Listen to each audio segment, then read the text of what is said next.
In this video, we'll cover the settings page, specifically the subscriptions tab. So right at the top, we have the option to allow weekly subscriptions. So if you want to allow subscriptions, you'll just turn this on. Next is auto toggle subscriptions. When the customer gets to your checkout page, do you want it to automatically be toggled on to a subscription or just for a one-time order? Next is minimum subscription weeks. So if you're offering a subscription discount, which is below here down at the bottom of the page, it's usually a good idea to add a minimum, because if you're offering a 10% discount, a lot of people out there will place the order for the discount and then cancel right away.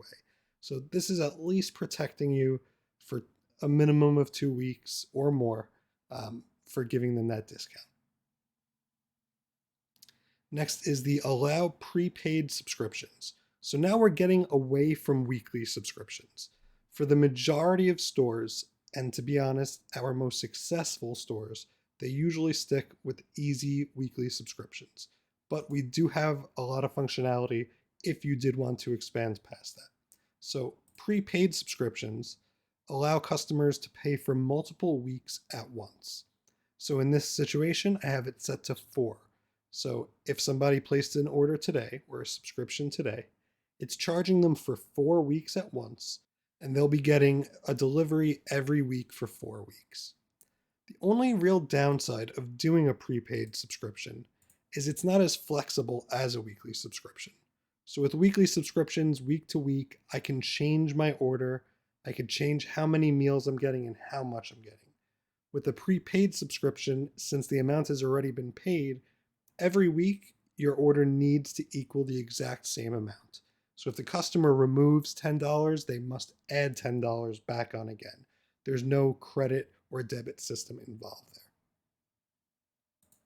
Moving down, we have bi-weekly subscriptions. Similarly to a weekly subscription, this will be for every 2 weeks.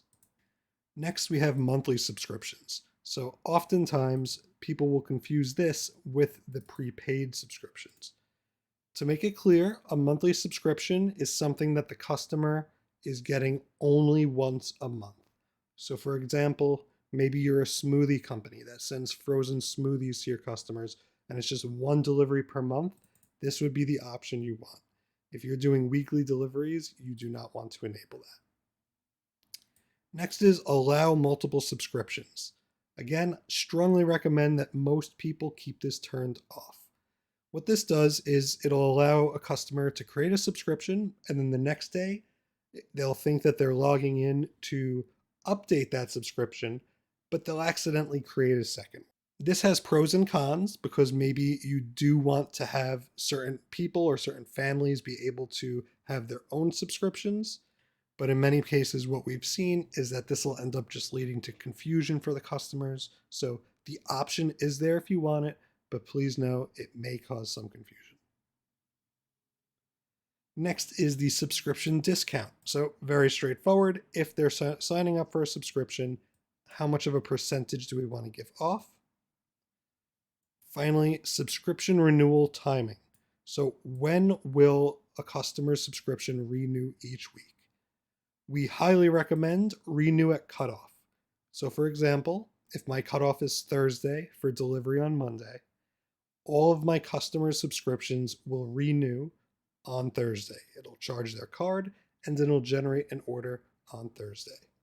Renew now will give each individual their own subscription date. So if somebody ordered on a Monday, their personal renewal date will always be a Monday. If somebody ordered on a Thursday, their personal will always be on a Thursday. So this can lead to some confusion, but again, it comes down to your business model and your plan. But if you want to stay consistent, we would recommend staying with renew at cutoff.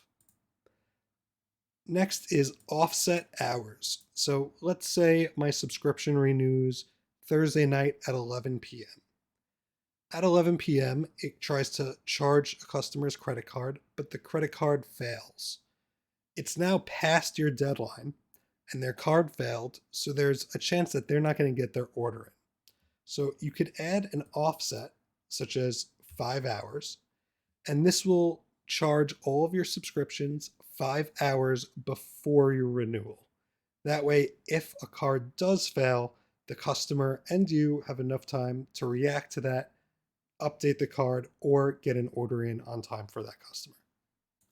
Lastly, since we're giving a 10% discount with this subscription, you may want to change which promos are allowed to be applied during a subscription order. And you can come here to check each one on and off as you need.